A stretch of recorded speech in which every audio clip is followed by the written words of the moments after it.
This week's episode of Trek Geeks is brought to you by Fansets, the place for amazing pin collectibles. They have over 150 officially licensed Star Trek pins to choose from, with new pins coming out every month. See all the pins and collectibles they have to offer at fansets.com, and stay tuned for this week's special Trek Geeks discount code. Fansets. We are Star Trek. Check. Check 1, 2. Check, check, check. Chuckity chuckled the chocolate chicken. Hey, this is Chuck Huber, Dr. Leonard McCoy from Star Trek Continues. I'm a doctor, not a DJ. But I know that you are listening to the biggest little show this side of the Alpha Quadrant. It's the Trek Geeks podcast with Bill Smith and Dan Davidson.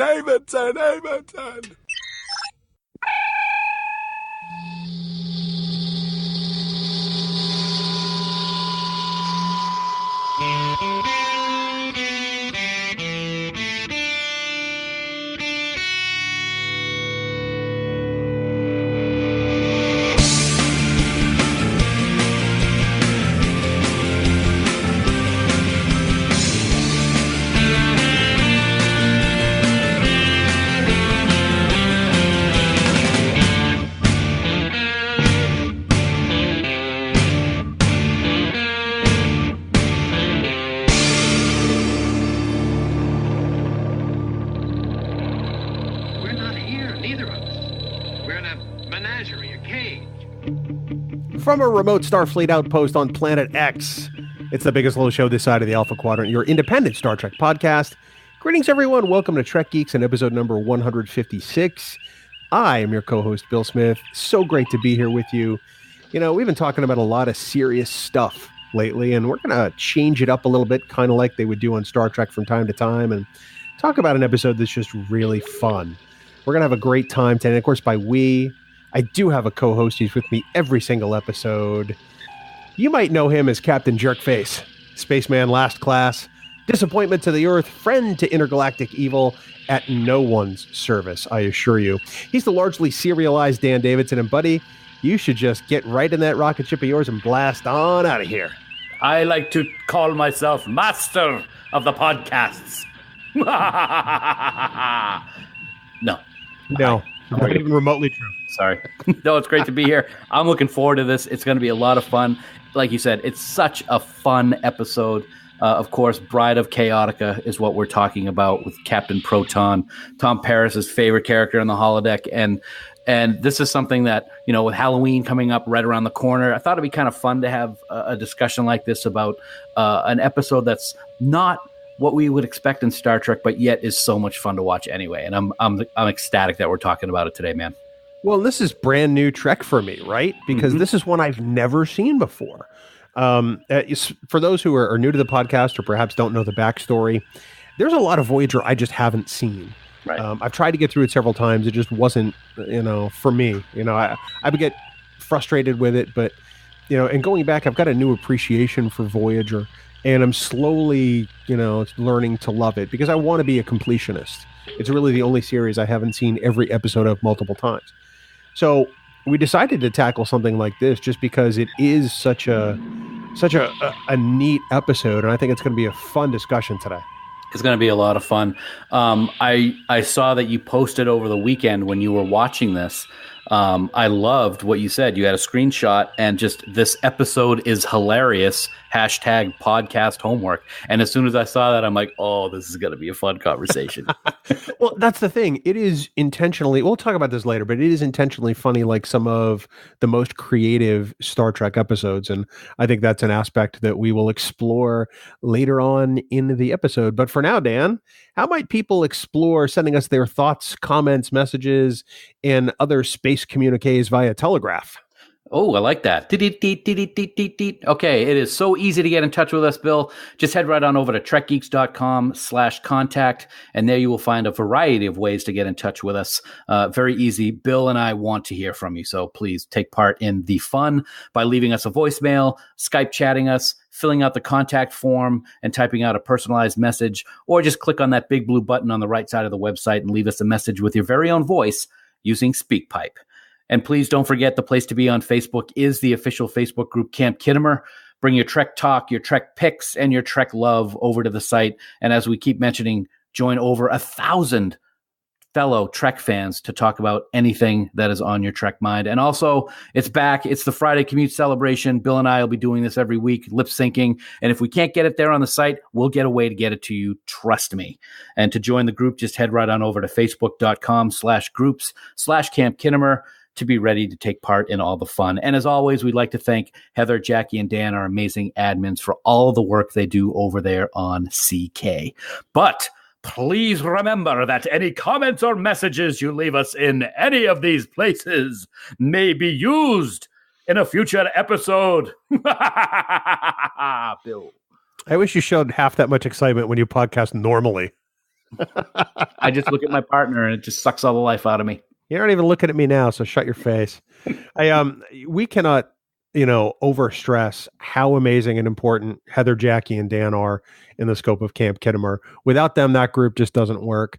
They are fantastic Star Trek friends, fantastic Star Trek friends, and dear, dear friends of ours. So if you become a part of Camp Kinnemer, which we hope you all will, you'll get to meet them online firsthand. We thank them so much. We just couldn't do it without them.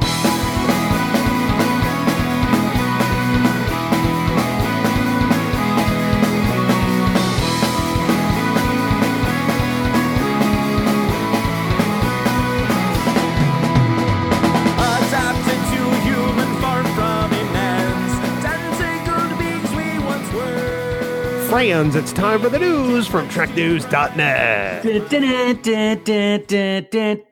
Oh, wait a minute. That's part of Chaotica. Hold on. Spanning the Alpha Quadrant. For all the news on all the Star Treks, yo. It's TrekNews.net.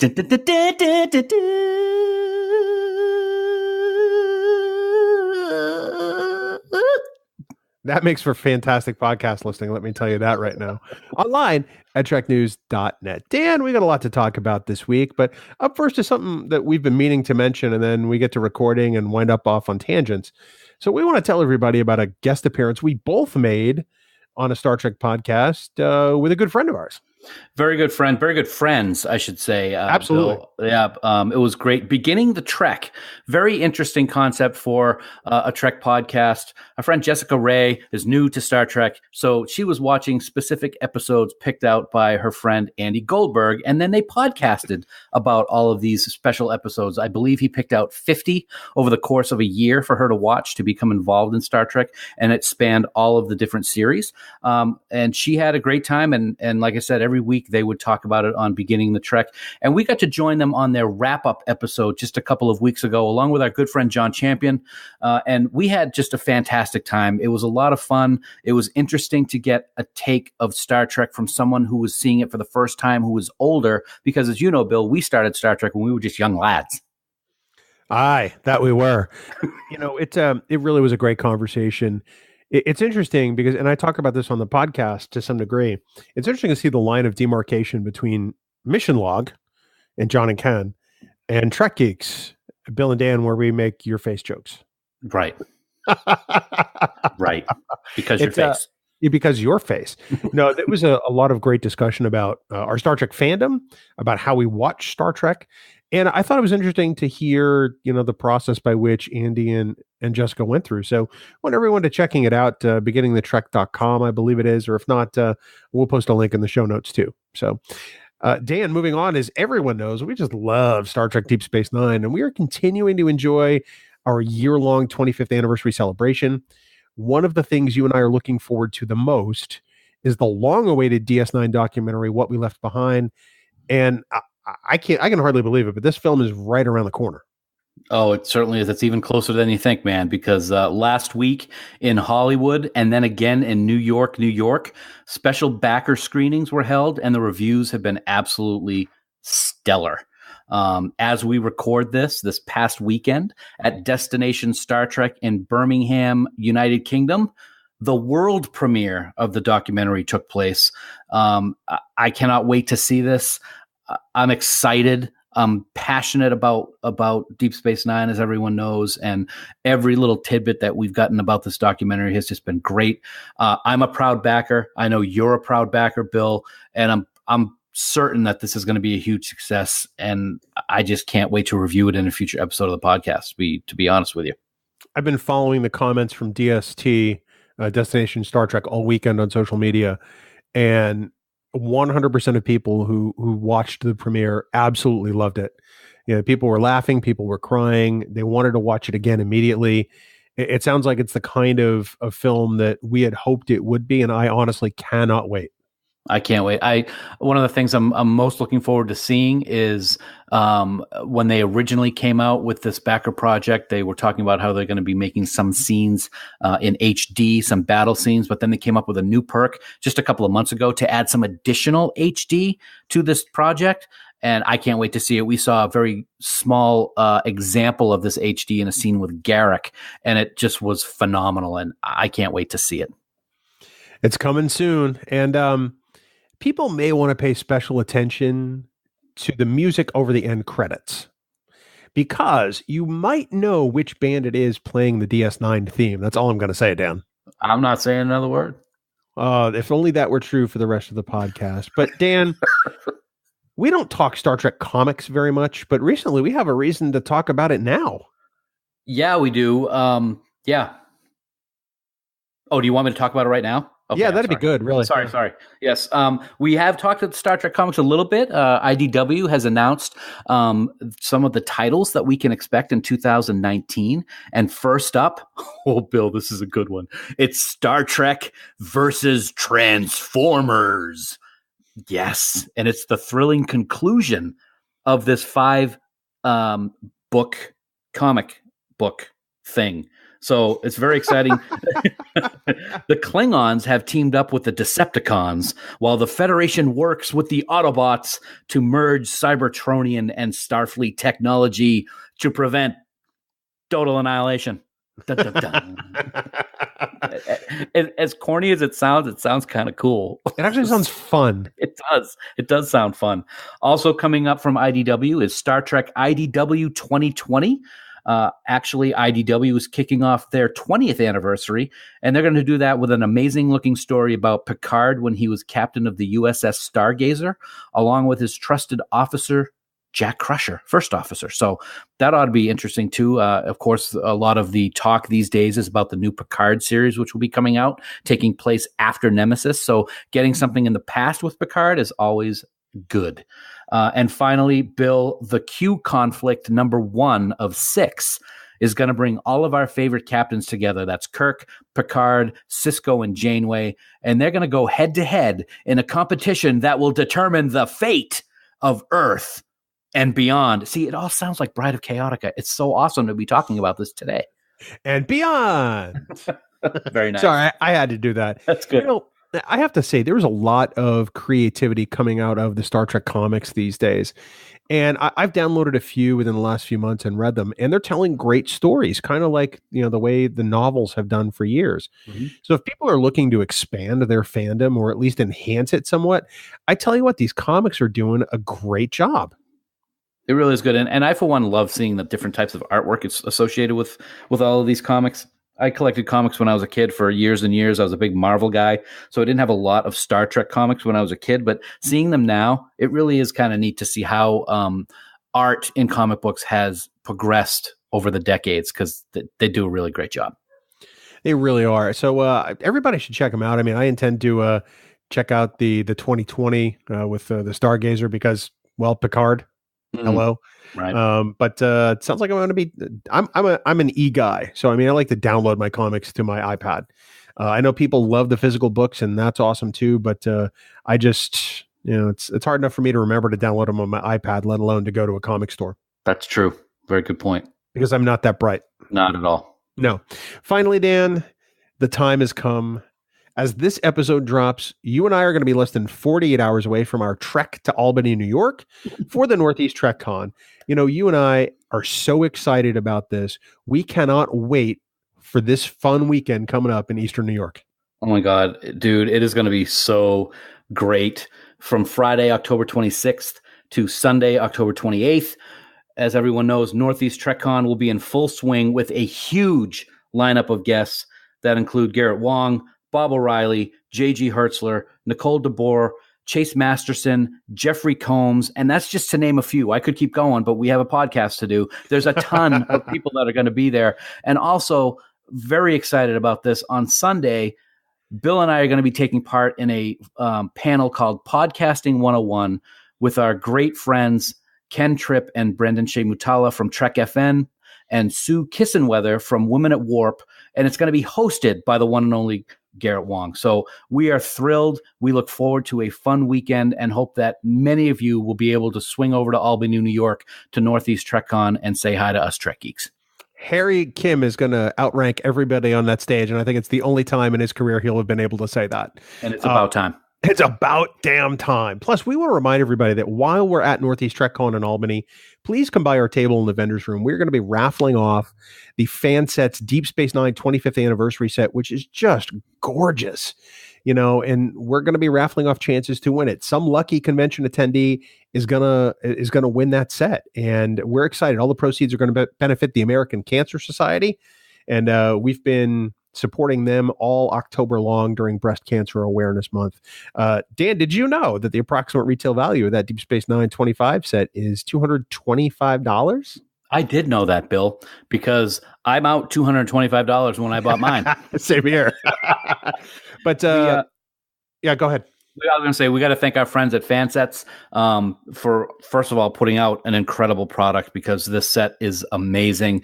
And we can't wait to see all the people come in and go enter in for a chance to win this. And it's always exciting when we actually name a winner and see the look on their faces if they are there to win that. Now, you do have to be at the convention in order to enter the raffle for this Deep Space Nine special framed anniversary collection. You do not have to be there when we win, when we call the winner. As long as your information is put on the card and you were there when you give it to us, you are eligible to win whether you were there or not at the time that we announce the winner. That's 100% true. So that's the Trek Geeks table in the vendor's room of the Northeast TrekCon coming up Friday, October 26th to Sunday, October 28th. I cannot speak these days. God. At the Albany Capitol Center in Albany, New York. Come have some fun.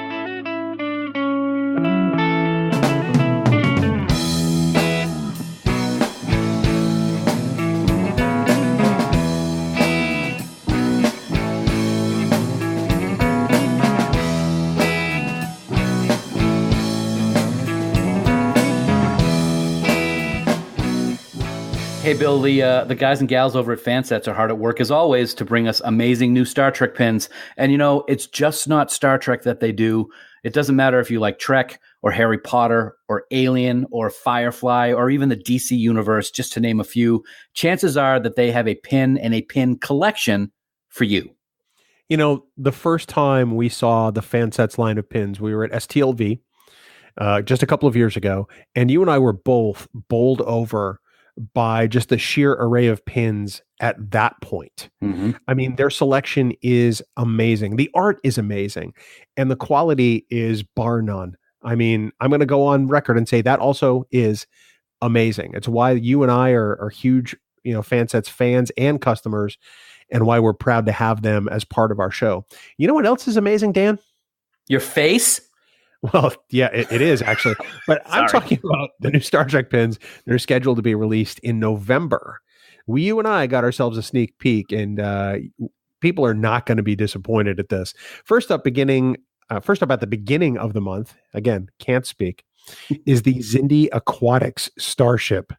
Oh, and buddy, in mid-November, we are finally going to see the Kelvin Timeline Enterprise in all its Fansets glory. I am so excited. Every month they've been releasing awesome stuff, and I can't wait till November. It's like it's injected into my bloodstream right now. I am hooked. I am a fan. I'm going to get them all. It's great. And you guys listening, you're in for a special treat, because as a special bonus for being Trek Geeks listeners, if you want to receive 15% off your entire order at fansets.com this week, simply enter the word Death Ray at checkout. That's all caps with no spaces, Death Ray. This code is going to be available until midnight on Monday, October 29th. So don't delay with Death Ray, because Fansets is pinpoint accuracy. And as always, we thank our friends at Fansets for sponsoring this week's episode. So, Dan, we gathered to discuss the season 5 episode of Star Trek Voyager, Bride of Chaotica. Very nice. Thank you. I've been rolling my R's just for this occasion. I'm really excited to talk about this. This is such a departure for Star Trek that I think it is a worthy successor to comedic episodes like A Piece of the Action, like The Trouble with Tribbles. I think it is that good and on that level because it is that different. What say you, Monfrere? First of all, I have to say, you are my Lonzac to my Chaotica. I just wanted to put that right out there and let you know right ahead. That's how much I appreciate you, but Lonzac. Lonzac's an idiot. And as we continue on, thank you, Bill. I agree very much with what you said. It's not often. We've actually touched on this a little bit. It's amazing that at times in Star Trek, no matter what series it is, we can have a series of very serious episodes with darkness in it, like the Dominion War, and then they go in and they'll throw in something to help lighten things up. This is a perfect example of one of those lightning episodes, and I don't mean that to be funny because of the lightning shield by Chaotica, but it's so fun, it's so entertaining, and you can't help but laugh out loud when this episode is on in a number of different scenes because it's just fun. And a lot of times we talk about how holodeck episodes are just, they can be cheesy and, something's going to go wrong. This is a perfect holodeck episode, and it just works on so many levels. That's really a great point. I mean, by this time in Star Trek's history, holodeck episodes are their own trope. And, they're pretty much the same all around. And I think they found a great way to change it up a little bit. In a way, this kind of harkens back to the type of holodeck episode they did back in, I think it was season 1 when they did the Beowulf thing. Oh, yes. And, is it Heroes and Demons? Mm-hmm, exactly. But I think that this episode is done much more effectively and certainly better than that one. I don't like that episode at all. I've never been a fan of it, and I've never really thought of comparing the two in terms of it being the holodeck and such. But this one is leaps and bounds better than that one, and probably a huge 90% chunk of all the other holodeck episodes that have ever been seen in Star Trek, to be quite honest. I agree with you. I thought it was interesting that, well, we'll get to this in a bit. I thought it was interesting the way in which they frame this conflict. But, when let's give a little inside baseball here, since it is the week before the World Series starts. So back when we were talking about filling out this schedule, I had come back and said, well, let's change it up. Let's do something Voyager, in the middle of the DS9 schedule so that we can break things up. And I suggested the season 5 premiere night. And you suggested this episode, and ultimately we went with it. But I still went back and watched night ahead of time because I felt it was important for me to understand why there was a Captain Proton in the first place, because I had not seen any of the Captain Proton episodes. So, and I was really kind of surprised that they went this way, but I think it not only fits with the Paris character, but I think it fits Voyager at this point in their journey as to why they'd need or want a distraction like that. I agree 100%. And yeah, I actually had been on board for doing night for a while, but then as I thought about it, I'm like, okay, Bride of Chaotica, Halloween season's going to be upon us at the time we record. So I thought it might be good to focus on this one. The thing that I like about Bride of Chaotica, it is good to have that history of what Captain Proton is all about with Voyager. And like you said, that distraction, why it's needed. But I also figured that Bride of Chaotica is something that you don't necessarily need to see or know that history in order to really enjoy the story. It's great to know that backstory about why Proton is important and everything like that. But I just figured it fit well with the schedule. And I certainly am going to agree with you that Night is a fantastic episode. And it's one that does show Captain Proton for the first time. And it is very important to Tom's character. Just made sense to me. And I got to thank you, Mr. Executive Producer, for going with my gut, because I think we're having a good discussion so far, so don't ruin it, okay? um, the only way we could ruin this discussion is if you kept talking without me interjecting from time to time. Hey-o. Hey-o. No, I'm glad I watched Night because I personally think I needed that exposition as to why Captain Proton was there. Because if I come into this one and say, why is this episode all in black and white? At the beginning of Night, when we see the Captain Proton simulation, the Doctor pops in color. Yes. And then they change the settings to allow him to be monochromatic. And I'm like, oh. So for that detail alone, I was really thankful. And then I just found it to be interesting, how they were getting lost in this because they were in such this deep, dark void. Right. And then to see that they continued on with it afterwards so that they could have fun with it, especially the writers, I thought it was fantastic. So one of the things that strikes me about this episode from the cold open of the teaser is the fact that it just starts off as a Captain Proton episode. And I think that was a brilliant choice. It is a brilliant choice. It really, it right off the bat makes you hearken to the days of these types of cheesy B science fiction movies from the early years, whether it's the 40s, 50s, 60s. It just instantly makes me think right off the top of my head is Flash Gordon, the old Flash Gordon movies. And that's one of the things that I'm sure they were going for when they did this. I mean, it's kind of obvious, but the way that they do it is perfect. It's making fun of it, but it's not making fun of it. Does that make sense? Oh, it's an absolute homage. Yeah. But it also is a sort of a wink and a nod that, yes, we know this is a little cheesy. That's why this works so well. Because, I mean, Chaotica literally is just a nod to Ming the Merciless from Flash Absolutely. Gordon. Yep. He almost looks like him. And the actor who's playing him is fantastic. Yeah, that's Martin Rayner. And he is absolutely awesome as Chaotica. I appreciated the look of the episode, and we're going to talk about the campiness in detail in a minute, but it's with a weekly TV series that's shot primarily in color, to go back and then plan a set to be shot in black and white and costumes and lighting to be shot in black and white is no small affair by any means, I have to believe. And the contrast and the shots are so fantastic. The shot I posted to Twitter over the weekend with my hashtag podcast homework was a shot of Arachne and Chaotica walking sort of with joined hands back to Chaotica's throne. And it is just such a fabulous shot in composition. You look at that and it looks like one of those old time movie serials from the 40s. And I'm like, man, this is fantastic. Plus, this episode is just hilarious, as you mentioned, with the campiness. Yeah, it is. It really is. And I think that's something that we as viewers sometimes take for granted is the in-depth thought that these writers and directors go through when they're shooting these scenes. I would have never in a million years thought of how amazing that particular screenshot is that you just mentioned, until you go back and think about they're doing this for a specific reason, and it works. When we were down in Georgia at the Star Trek Continue set and talking to people like Julian Higgins and James Kerwin. Thank you. Sorry. It's amazing the mindset that these directors have and what they're doing, and they're doing it subtly, but yet it makes perfect sense. And I think this is a great example of that extra work that they do to make it have that right fit. You talked about the campiness of the episode, and that's one of the things that I love the most about this episode.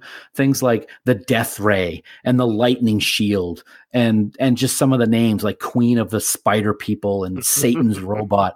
That stuff is just awesome because it's so goofy. And back in the day when these movies were out for the first time, people just loved that stuff and they ate it up. And to have that homage, as you called it, in this episode is just brilliant writing.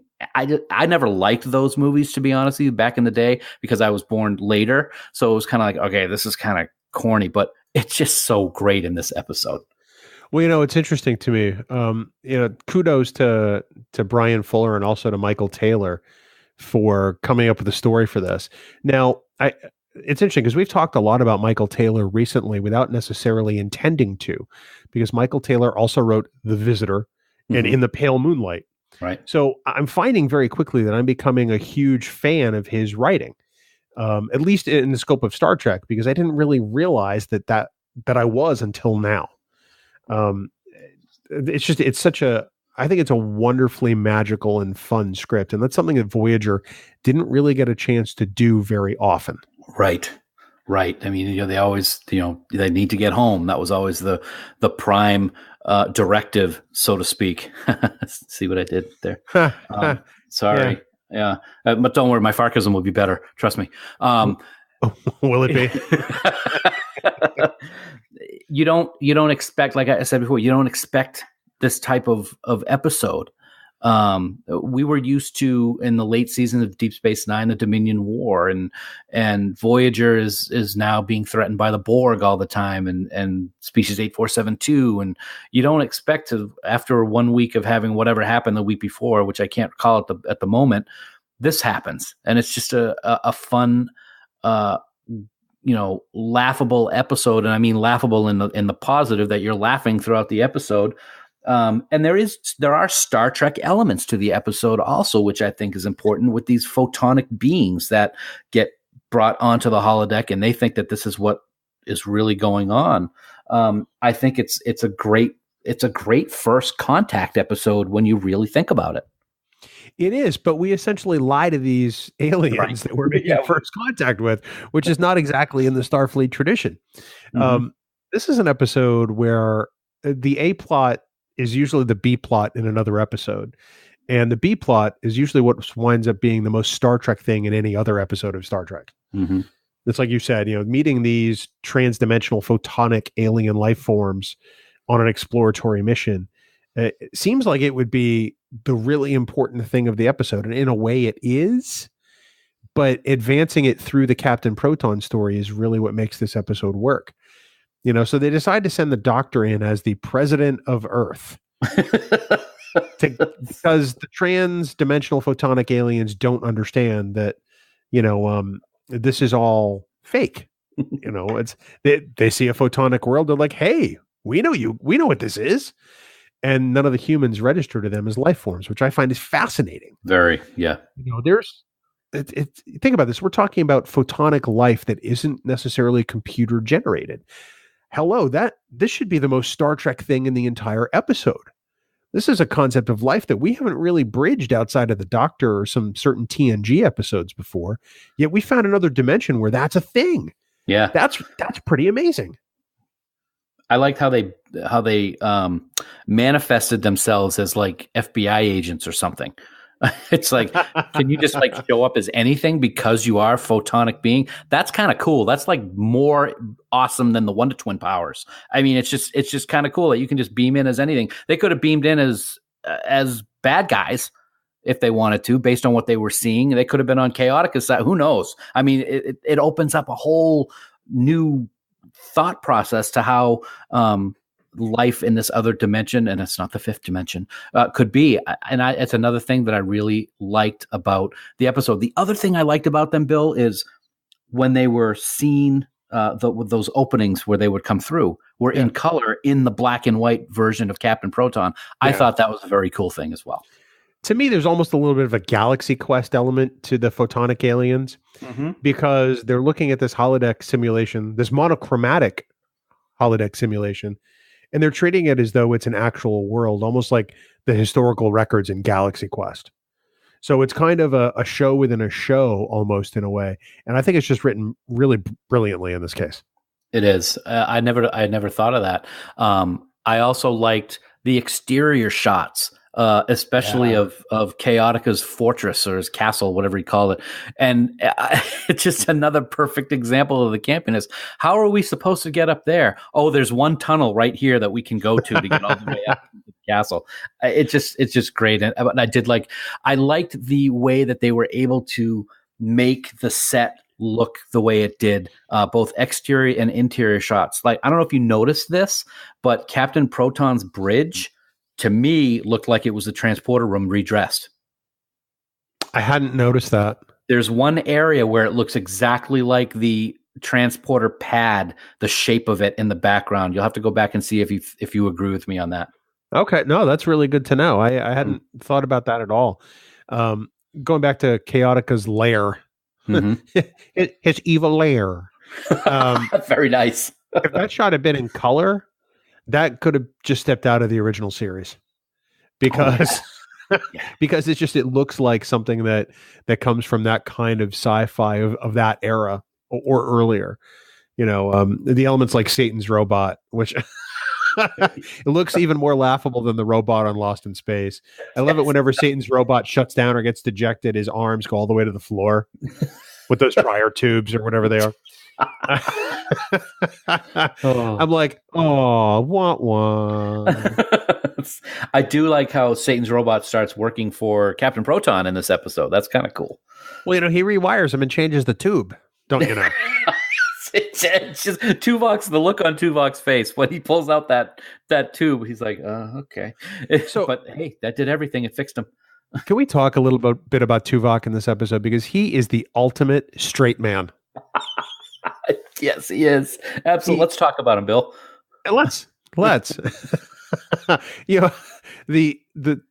one of my favorite bits is two lines that compose three words. Paris goes, Satan's robot. And Tuvok goes, naturally. Just the sarcasm that's there is just is fantastic. It's or the scene in the briefing room where Paris says, well, he's been attacking the aliens with his death ray, and Tuvok doesn't miss a beat and goes, it's a shame we don't have one. Russ is so great at that deadpan humor, and it really works. It really does. Tuvok has never really been a favorite character of mine, but with moments like this and that sort of sarcasm or acerbic wit, I've gained a whole new respect for Tuvok. He is Vulcan through and through, and I'm really starting to love that character. Yeah, he's really good in this one, and he has other episodes where he has that deadpan humor, and it just really works more so than I think it ever really did when Spock tried to do his dry humor. Does that make sense? Yeah, I think it's all in the delivery. Exactly. Yeah, and Tim Russ delivers it really brilliantly. Let's talk one other thing that I wanted to bring up, Bill, and that's Janeway. Oh my God. She does not want to do this. She is just the look on her face in the briefing room, rolling her eyes. She's just cannot even believe what's going on. And then she is picked to play Queen Arachnia, and she just don't want to do it. Let me get this straight. Transdimensional aliens have mistaken your Captain Proton simulation for reality? Yes, ma'am. Yes, ma'am. And she doesn't want to do it, but man, does she just kill it. That outfit is amazing as Queen Arachnia. I love the little spider in her hair, which kudos to our friends at Fansets for putting that spider in her hair and the Queen Arachnia pin that's available. Little plug there. That was pretty good. But she just kills it with the body language and the dialogue that she does to play that megalomaniac Chaotica's pride and arrogance. It just fits so good. It's Janeway out of character, and it works perfectly because we don't get to see her out of character very often. That whole briefing room scene is just spectacular. You've got Chakotay and Seven in the background. You got Tuvok just sort of like looking like he couldn't wish to be anywhere else fast enough. You got Paris and you got Janeway. And in the background, it looks like Robert Beltran is on the verge of laughter at any given moment. But I really have to hand it to Robbie Duncan McNeil in that scene because he is almost as deadpan as Tim Russ. And it's gorgeous. Yes, ma'am. His army of people. It is a well-crafted, well-written scene that is just fun. Everybody looks, or said Janeway looks to Seven when they mentioned somebody should play Queen Arachnia, and everybody else in the room is like, nuh-uh, nuh-uh. And it really is. I laughed so hard at that scene. I had to go back and rewind it so I could watch it again. It's funny. What do you think would have happened if it was Seven who played the Queen? I can't imagine it would have gone well or as successful as Janeway playing that Queen. That's it. I don't think it could have been because Arachnia kind of has to seduce Chaotica to some extent, right? In 40s parlance, it's different than it would be today in the 2000 era. But I think that Janeway was the only one who could push it over the top and sort of be that femme fatale character, and that is just a role that Kate played amazingly well. Yeah, she looks the part. The lighting is just gorgeous. Her makeup is spot on. It looks like a 40s grade serial, and Kate Mulgrew just sells it, and then some. It's just this episode is near perfection as far as its homage to 40s serials, and that's why I think I love it so much. It's funny you were talking about Seven and how she wouldn't have been able to pull it off. It made me instantly just now think of The Killing Game when she was the singer in the lounge in World War II, and then when her programming, so to speak, got turned off and she was back to being Seven and trying to have to fake it. She really didn't do a good job. So yeah, it's very good that Janeway did. What I think of the most with Janeway selling it the way she did was the body angles that she would stand at, kind of often like with her hip to the side and her overuse of her hands in dramatic fashion. Yeah. And that is exactly what we would see in those old movies. And like you said, near perfection in what was going on. And there was always something to save the day. Her pheromone ring just happened to still be there. And it saves the day. Stuff like that. You just can't get enough of. It really is too bad that we didn't get more of this going forward, because it really was something that I think everybody enjoys. The episode, although stereotypical in many ways, as far as a 40s serial, and also just, writing devices like Chekhov's gun being the pheromone ring, it's played so well that it doesn't matter. How it's going to end. You know that the Starship Voyager has to be successful. You know that they have to defeat Chaotica.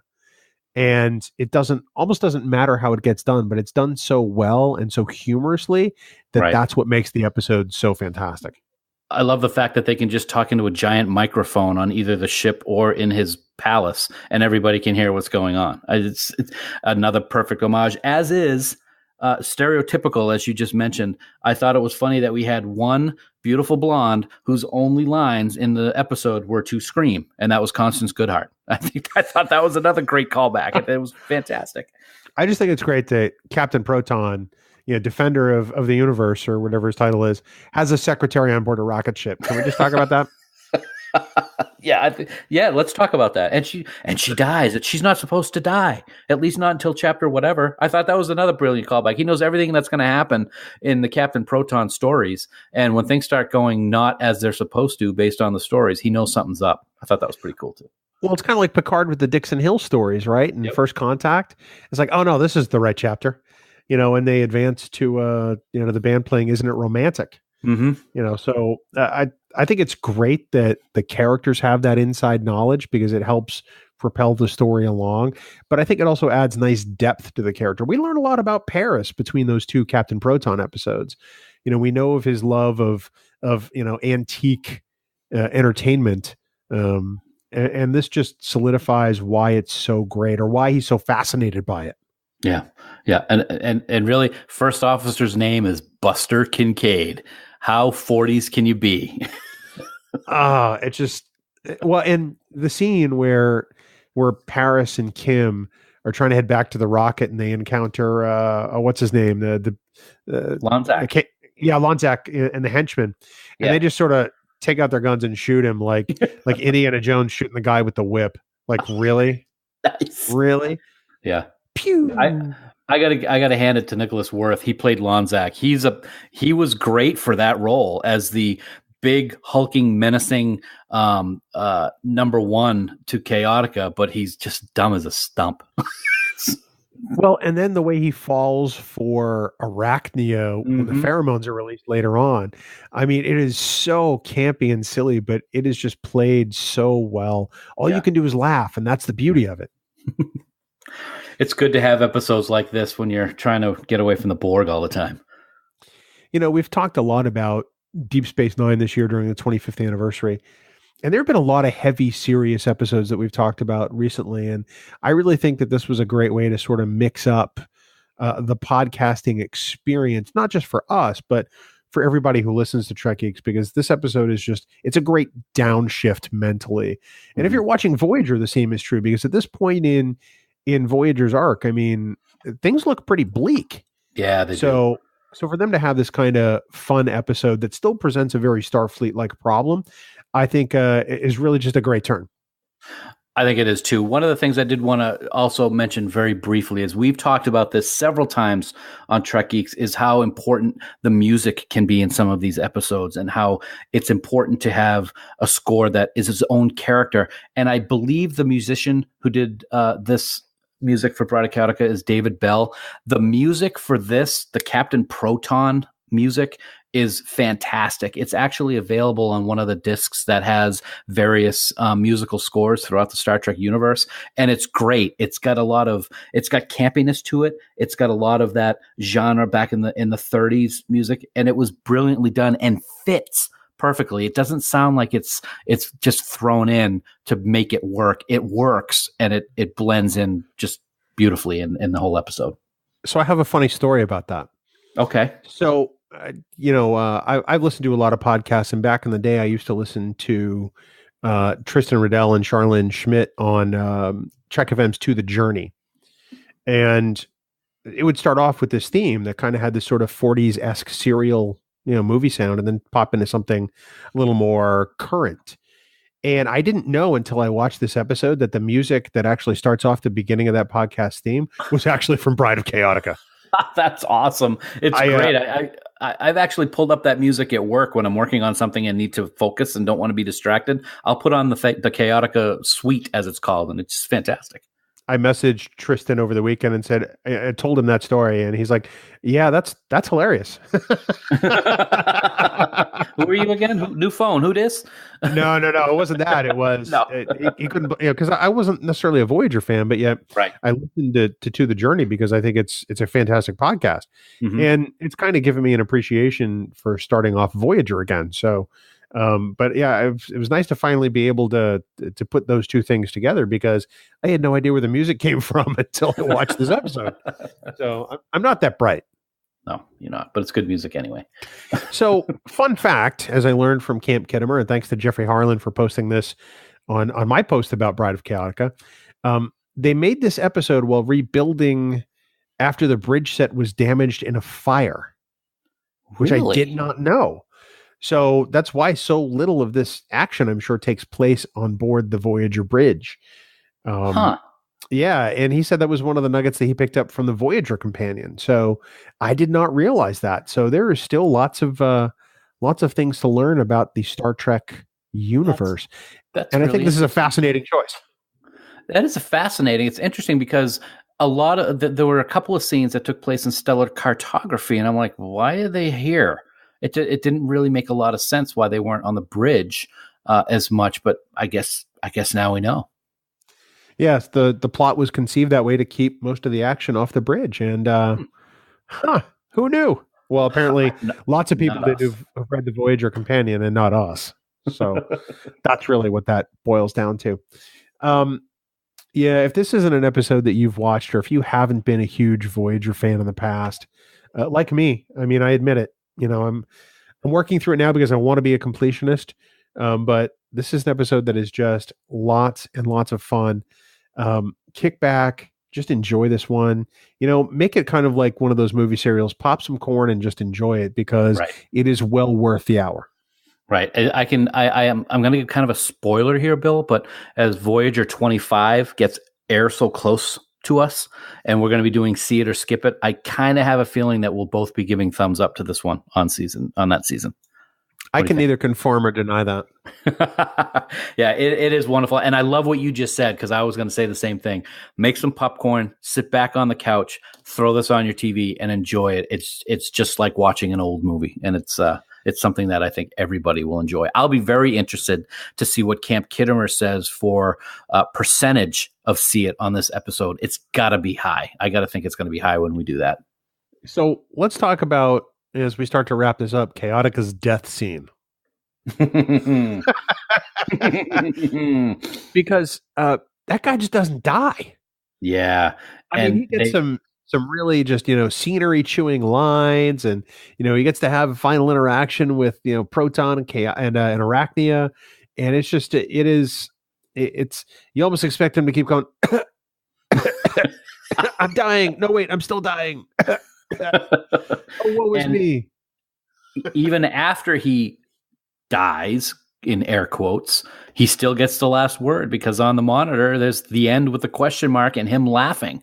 And they left it open to possibly do more, and I think that's another brilliant piece of writing. But yes, he is awesome in this role. He, like you said, Ming the Merciless. That's what everybody thinks it's in reference to. He does a great job of it, and that I loved the death ray being electrocuted by protons, whatever beam he shot out of his ship, and he gets electrocuted because he's standing next to it with his arm on it. I thought that was pretty funny as well.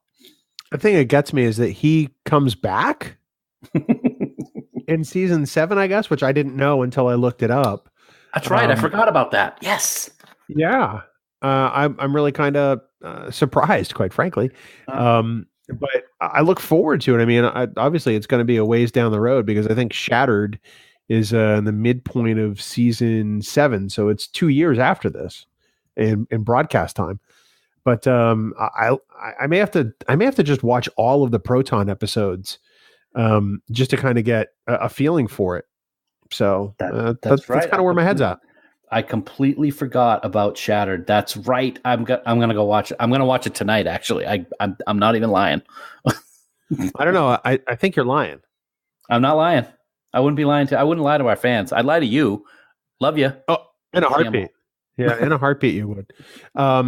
So, buddy, final thoughts on Bride of Chaotica. Anything special you want to call out that we haven't talked about? Any central questions you viewed as part of this episode, or is it just really good fun? No, I think it's just really good fun. We did talk about the whole aspect of first contact with this new species that is photonic, which is just mind-blowing, like you said earlier. So, yeah, I never really thought about the fact that the crew lied to the photonics about what was going on and everything, but that's okay because it just makes for a fun episode of television. Every episode of Star Trek doesn't have to have a hidden meaning, and I think this is a perfect example of that. It's just made for entertainment, and I love it. Absolutely love it. What about you? Yeah, there wasn't the sort of deeper question that I had about the photonic life forms until the first couple of times I watched this. I'm like, oh, so wait a second. This is a brand new life form, and our first contact is we lie to them, which I'm okay with in the scope of this episode because, you know, it's a transdimensional thing. It's supposed to be fun. It's not serious. But that kind of did linger in the back of my mind, like, well, that's interesting. Mm-hmm. But overall, everybody in this episode is fantastic, you know, from start to finish, whether it's our regular cast or our guest stars. This for me, this goes right up there in the pantheon of great comedic Star Trek episodes because it is a great distraction from all the horribleness going on in Voyager at this point in their journey back home. It's a tough ride, and I give credit to everybody involved for a great hour of Star Trek. Absolutely. Well, Dan, you know what else I give credit to are the amazing gents who make up the band 5 Year Mission. They who provide every last note of music you hear on this here podcast. We truly are grateful to them for getting to use their music each and every episode of Trek Geeks, and we hope you'll check them out at 5yearmission.net. Go get all their albums. Year 4 is available right now. I mean, you can get years 1, 2, 3, 4, Spock's Brain, Trouble with Tribbles. Just get all their stuff. And like I said, if you may hear a familiar sounding band over the end credits of the Deep Space Nine documentary, What We Left Behind, but shh, I didn't tell you, okay? 5yearmission.net. Now I can't wait for it even more. Thanks. I know. But yeah, they're great. This episode that we talked about was great. But did you know there was another holodeck version of this episode that you may not have seen, but I've seen? Yes.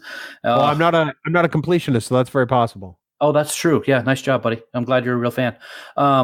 Captain Proton, you have not seen the last of Chaotica. He will be back, and he'll be back with a vengeance, my friend. With his new queen, there will be no stopping him. Her minion musicians will sweep over the galaxy like a plague, destroying everything in their path. All hail, Queen Afarknia, Queen of the Drummer People.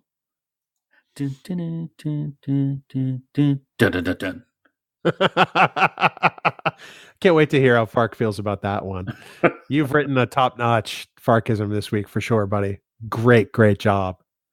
I didn't do it alone.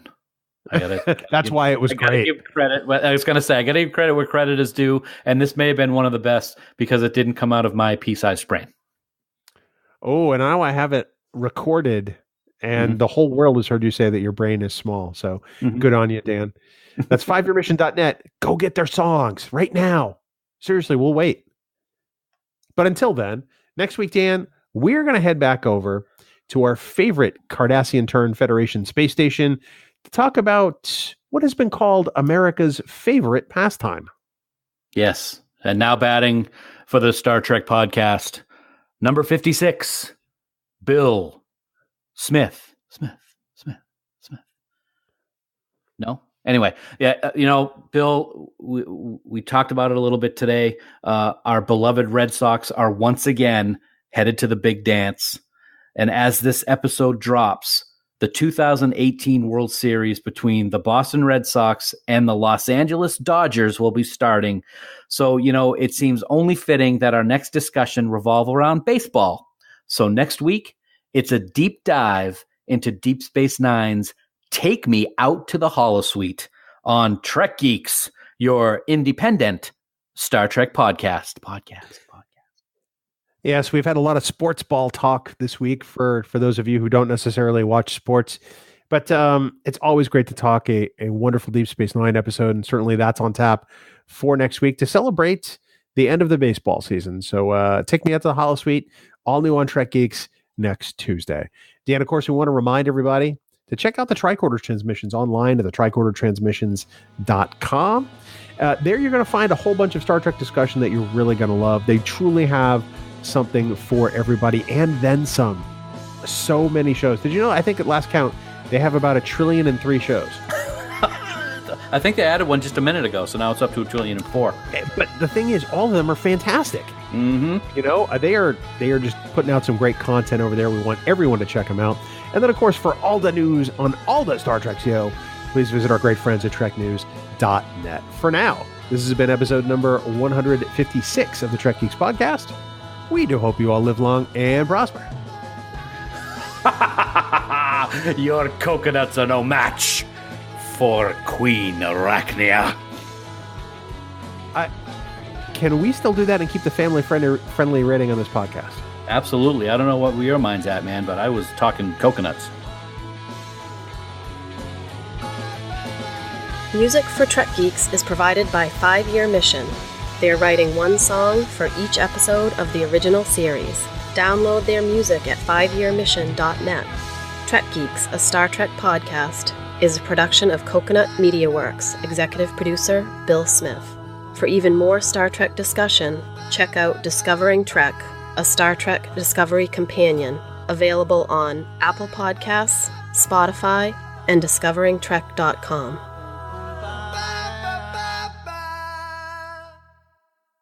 Bing bong! Bing bong! Wow. That's pretty talented for this hour of the day. I appreciate that. No, you normally don't hit your stride till about 9:30 at night. That's when I'm ready to go to bed.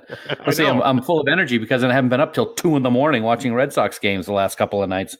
So before we get into that, we should apologize to everybody for not having an outtake last week due to a technical issue. We use a platform called Squadcast to record, and there was an issue with our audio files. They were able to resurrect the episode, which was awesome, but they lost the outtake, which was unfortunate. So as a result, we didn't have an outtake last week. For those who have come to love and expect the outtakes, we're back. Yay, I guess. It was probably the best outtake ever, too. That's what's so sad about it. I know. No, it's so good.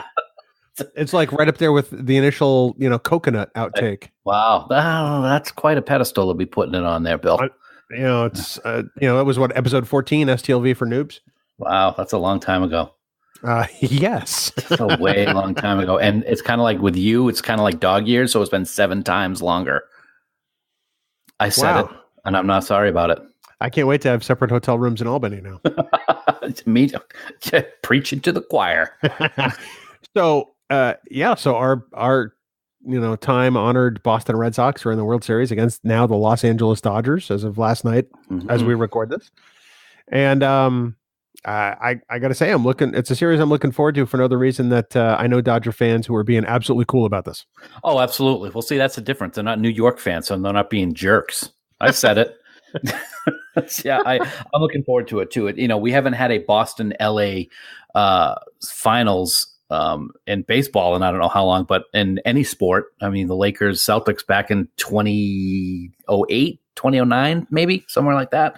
So it's been a while. So it's going to be fun. I'm looking forward to it. I have a lot of faith in the Sox, of course, being the number one team all season, 108 wins, blah, blah, blah, and what they did with the Yankees and previously defending champs. So I'm really excited. As you know, I stay up for every game. And if memory serves, games 3, 4, and 5 will be this coming weekend when we are in Albany. So you're going to be up late with me. No, I won't. Let me know when you get back from whatever bar you go to watch the game because I'll be asleep. All right. I'll probably be up with you to some extent too. I mean, yeah, I'm looking forward to it. Although I'm old. I get tired. What can I say?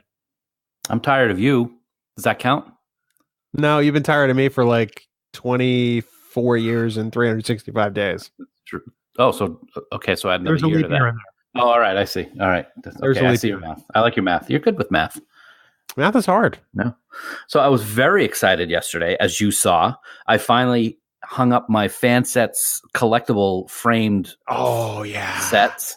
They look so good. I'm very happy with how it came out. I didn't screw up the measuring when I did the gaps in between that I wanted to have. So, and I left room for many more, which is also good because I know there'll be many more, which I will be purchasing because fan sets is pinpoint accuracy, Bill. And they are Star Trek, just to throw that out there. You should take a photo of that and post it, outside of Trek Tuesday, because that's how good it looks. I'll be happy to do that. I just the one thing I still have to do is actually fill in the Discovery framed one for season 1 with my episodic pins because right now it's just blank. Let me take a picture of mine and you can not repeat my mistake. Oh, what'd you do? Some of the pins at the beginning and the end of the season are larger. Very large. So when you get to the bottom, I mean, you got to place them in between the set number and the fan sets logo carefully. And then you got to be sure not to bump up onto the row above it too much. Okay. So, but I'll send you a photo of mine so you can at least get a look at it. I appreciate that. Maybe I'll send an email to, I don't know what's his name, Goofball, Lou. That's him.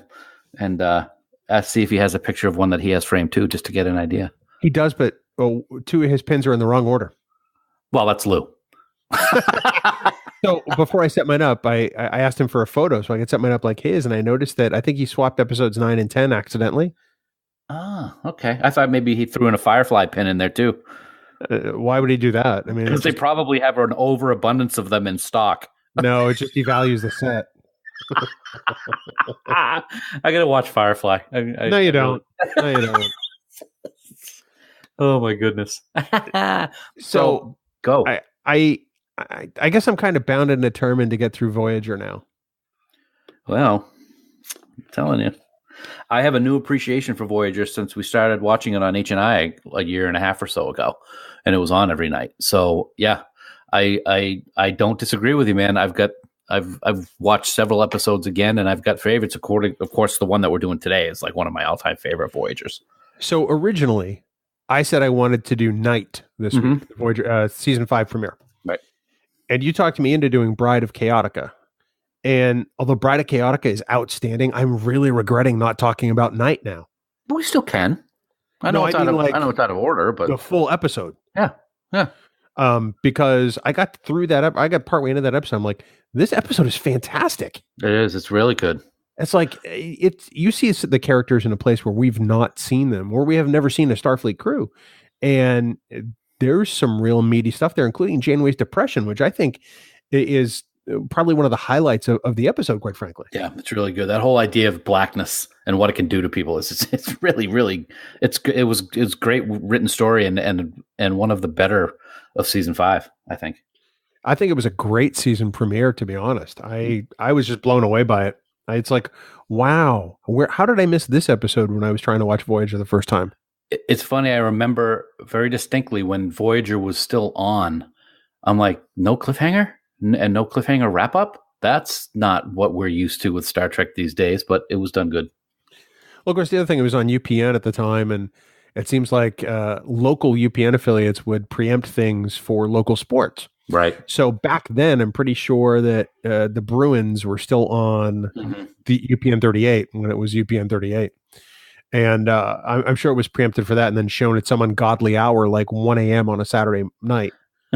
So I'm positive that's how I missed it. Sure. Because that happened all the time all over the country. Yeah, but as you said, you weren't really into Voyager at the time, so it's understandable that you may not have seen it when it was first out. Yeah, I mean, I know there are some real disappointing episodes in episode 5 and 6 because that's about. I usually bail when I try to rewatch it somewhere in season 5. Oh, season 5 and 6. Okay, I gotcha. Right. Because it becomes the Doctor and 7 show. Yep. Well, I'll tell you, and I'm sure we're going to talk about this in depth once it's Voyager 20. 25, 20, 25, 20 coming up soon. So we'll have a whole year of Voyager stuff, but I'm sorry. It will be 25 at some point. We had 20 2 years ago. Math is hard. The first season with the Kazon, just awful. Terrible. See, I've kind of warmed to the Kazon a little bit because they're nowhere near as fearsome as the Klingons. They're not an army. They're like a street gang. And once I start looking at them through that lens, I think the Kazon are much more interesting a foe because they're not going to be the badasses of the galaxy. They're going to be the people who terrorize your neighborhood. They're the Delta Quadrant's Packlids. They're not that dumb. You're the Delta Quadrant Packlids. Wow. And the Alpha Quadrant and Beta. I could not have left that rake sitting out on the ground any better than I just did to step on. What sound does a rake like that make? Oh. Yes, it does. Speaking of which, are you ready there, twangy face? I'm ready there, goofballish man. What? What? Oh, sorry. Just shut up and record.